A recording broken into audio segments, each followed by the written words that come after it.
अपनी प्रस्तुति दें।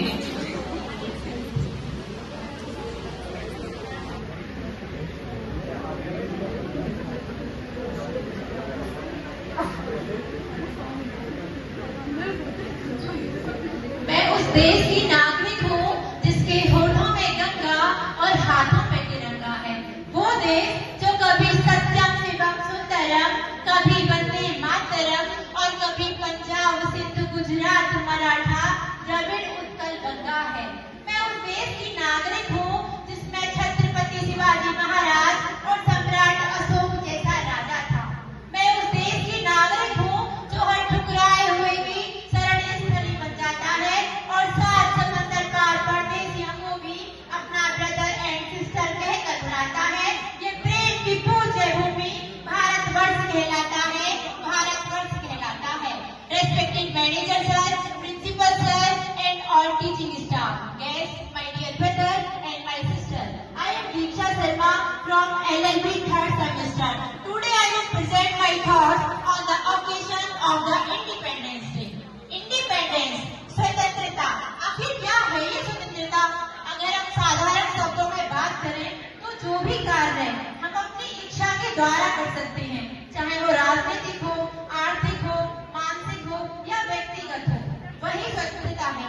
क्या आपने कभी सोचा है आज से 78 वर्षों पहले कैसा था हमारा देश, कैसी थी हमारे देश की आजादी? आज हम जो कुछ भी बोल पाते हैं, खा पाते हैं, पहन पाते हैं या अपनी पसंद के स्कूल जा पाते हैं, ये सब पहले इतना आसान नहीं था।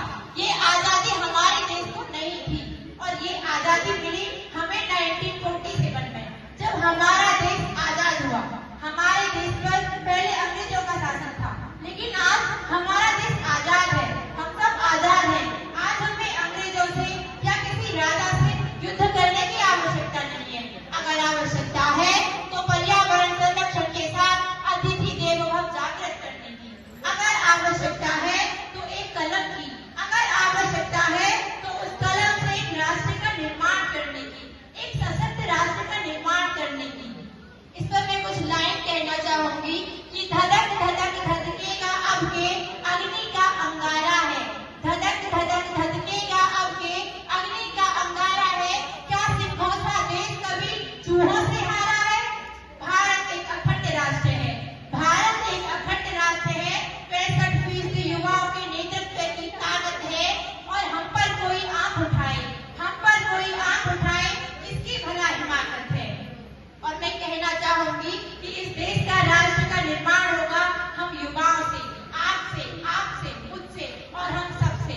हम में से ही कोई डॉक्टर बनेगा, कोई इंजीनियर बनेगा, कोई एडवोकेट बनेगा, कोई साहित्य में नोबेल प्राप्त करेगा, कोई एथलीट बनेगा और इस देश का निर्माण होगा। और जरूरी नहीं कि आज का युवा भगत सिंह की तरह फांसी का फंदा ही चढ़े, वो नीरज चोपड़ा की तरह भाला फेंक कर भी जीवन में आगे बढ़ सकता है।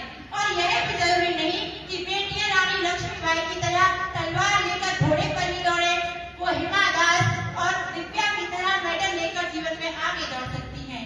रचना ऐसी रची जाए कि साहित्य का नोबेल भारत को प्राप्त हो। हम शिष्टाचार यूं अपनाएं कि जापान से पहले भारत का नाम हो। और अंत में कहना चाहूंगी